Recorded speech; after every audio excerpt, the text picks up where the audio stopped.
Internet যখন সরব, বিশ্ব ফুটবল তারকা ক্রিস্টিয়ানো রোনালদো ও জর্জিনা রদ্রিগেজের বাগদান নিয়ে তখন বলিউড অভিনেত্রী বিপাশা বসু স্মরণ করলেন তার ও রোনালদোর সঙ্গে এক বিশেষ মুহূর্ত। বিপাশা ইনস্টাগ্রাম স্টোরিতে শেয়ার করেছেন 2007 সালের এক থ্রোব্যাক ভিডিও, যেখানে তিনি রোনালদোর সঙ্গে একই মঞ্চে দাঁড়িয়ে আছেন। সেই বছর পর্তুগালের লিসবনে অনুষ্ঠিত এক অনুষ্ঠানে একসঙ্গে একই মঞ্চে ওঠেন তারা। ভিডিওর ক্যাপশনে বিপাশা লিখেছেন, that iconic stage moment, Bipasha Basu with Ronaldo. এরপর আফটার পার্টিতেও দেখা হয় দুজনের। সেই সময়ের একটি ছবি নিয়ে সে সময় বেশ চর্চাও হয়, যেখানে অনেকে ধারণা করেছিলেন বিপাশা রোনালদোকে চুম্বন করছেন।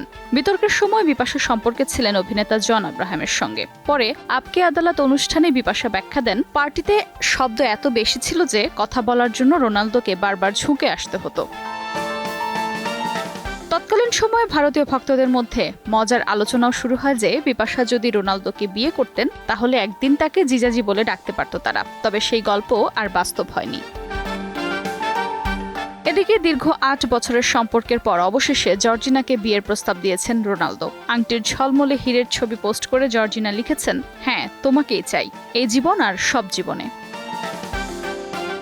2016 সালে মাদ্রিদের একটি গুচি স্টোরে প্রথম দেখা হয়েছিল রোনালদো ও জর্জিনার। বর্তমানে তারা 5 সন্তানের বাবা মা। ক্রিস্টিয়ানো জুনিয়র, যমজ ইভা ও মাতেও, আলানা এবং বেলা।